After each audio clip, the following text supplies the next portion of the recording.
నమస్తే. ఇప్పుడు మీరు చూడబోతున్న వీడియో ఖచ్చితంగా మీకు ఉపయోగపడుతుంది, నచ్చుతుంది కూడా. మరి మీకు నచ్చిన విషయం నాకు తెలియాలి అంటే ఈ వీడియోని మీరు లైక్ చేయాలి, షేర్ చేయాలి, అలాగే మన ఛానల్ని సబ్స్క్రైబ్ చేయాలి. మీ సపోర్ట్ని నాకు అందిస్తారు కదా. ఓకే, ఇప్పుడు వీడియోని స్టార్ట్ చేద్దాం. నమస్తే, వెల్కమ్ టు అవర్ ఛానల్. నేను పద్మిని. ప్రస్తుతంతో పాటు ప్రముఖ ఆధ్యాత్మికవేత్త, వాస్తు జ్యోతిష పండితులు ఫణి భాస్కర శర్మ గారు మనతో పాటు ఉన్నారు. మాట్లాడదాం. నమస్కారం అండి. ఫణి గారు, ఇప్పటిదాకా నేను నా ఛానల్లో ఈ క్వశ్చన్ ఎవరిని అడగలేదండి. సో ఫస్ట్ టైం మిమ్మల్ని అడగదలుచుకున్నాను. అదేంటి అంటే యోగ కారణాల గురించి వింటూ ఉంటాం. ఈ యోగము కరణము ప్రతిరోజు కూడా యోగ కరణాలని బేస్ చేసుకుని కూడా ఈ పూజలు నిత్య అర్చనలో కూడా యోగ కరణాలని ఖచ్చితంగా ప్రస్తావన ఉంటుంది కదండి. తిథి అలాగో యోగ కరణాలు కూడా ఉంటుంది కూడా అలాంటివి. అప్పుడు ఎవరైనా జన్మించినప్పుడు ఎవరు జన్మించినా, ఏ యోగంలో పుట్టినా, ఏ కారణంలో పుట్టినా ఎట్లాంటి ఇంపాక్ట్ ఉంటుందండి? యోగవంతమైన యోగాలు ఏంటి అనేది తెలుసుకోవాలనుకుంటున్నాను. యోగాలు ఎన్ని? 11 అండి. 11 యోగాలు, 27 కరణాలు. ఏవి యోగవంతమైనవి? ఏ యోగంలో పుడితే నిజంగా యోగం పట్టినట్టుగా భావించవచ్చు? ఇందులో యోగాల్లో జన్మిస్తేనని కాదు, యోగ కరణాలు కూడా పంచ అంగాల్లో 2 భాగాలు. చాలా మంది ఏంటంటే తిథి వారం నక్షత్రమే చూసుకుంటారు. తిథేశ్చ శ్రియం ఆప్రోతి వారాదాయుష్య వర్ధనం నక్షత్రార్ధరతే పాపం యోగా ద్రోగ నివారణం కరణైర్ కార్యసిద్ధిస్తూ పంచాంగ ఫలముత్తమం. ఈ 5 రకాలైనటువంటివి పంచ అంగములు. ఇప్పుడు నక్షత్రం మీరు అన్నట్టు సంకల్పంలో కూడా శుభయోగే శుభకరణే అని చెప్పేస్తారు. ప్రత్యేకించి కరణం యోగం చెప్పరు, ఎందుకంటే ఇవి కూడా తిథుల మీద ఆధారపడి ఉండేటువంటివే.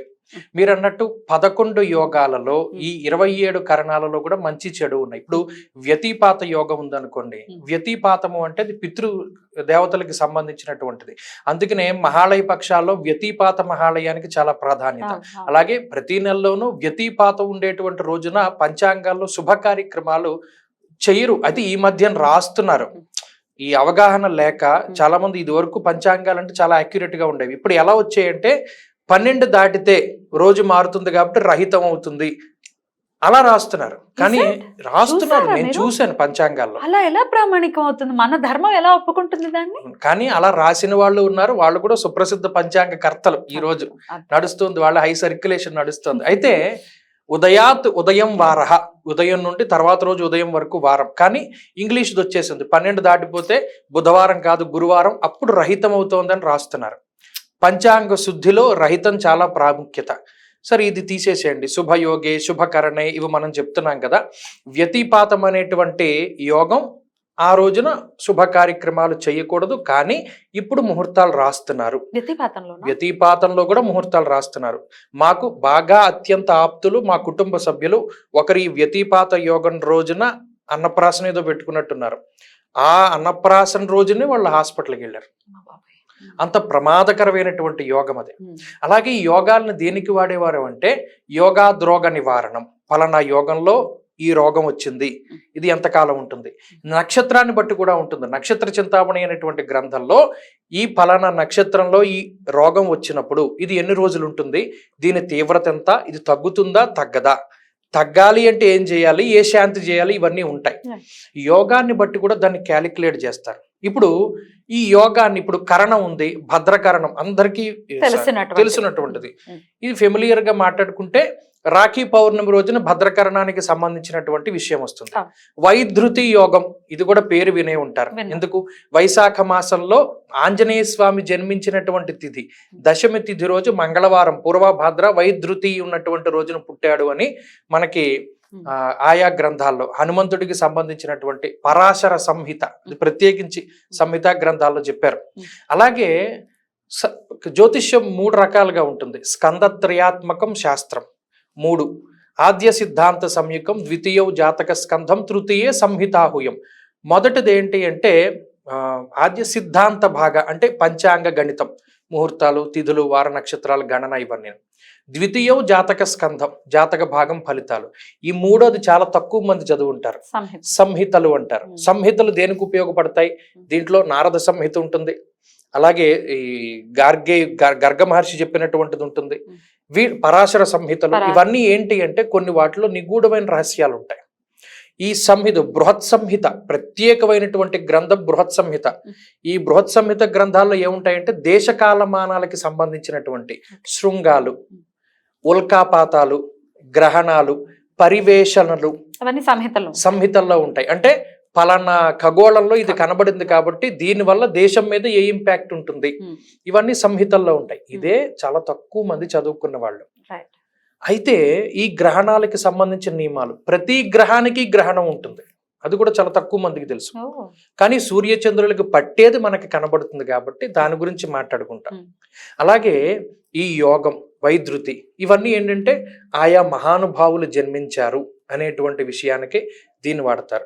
అలాగే భవ, బాలువ, ఇలా కీస్తుగ్నం, ఇవన్నీ కూడా ఏంటంటే యోగ కరణాల్లో ఈ రోగం వచ్చినప్పుడు ఎంతవరకు తగ్గుతుంది అలాగే ఉపయోగపడతాయి.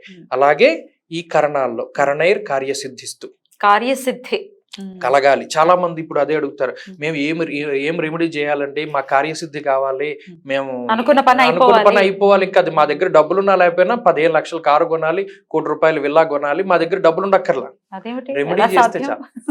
రెమెడీ చేస్తే చాలు. మీకు ఇప్పుడు అదే కదా ఇప్పుడు జరుగుతున్నది.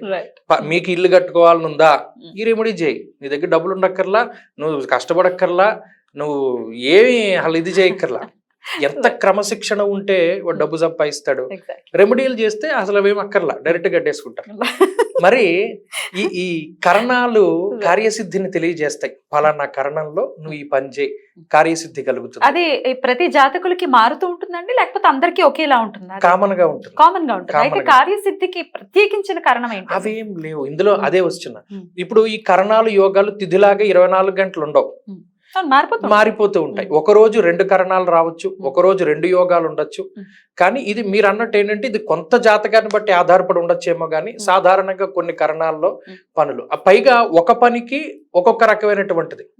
ప్రయాణం చేయాలి, ఇప్పుడు ప్రయాణం చేయాలి అంటే చాలా మంది ప్రయాణానికి ఆనంద సిద్ధి యోగాలు, మరి దాంట్లో యోగమే కదా. ఆనంద సిద్ధిని ఏది కలిగిస్తుంది?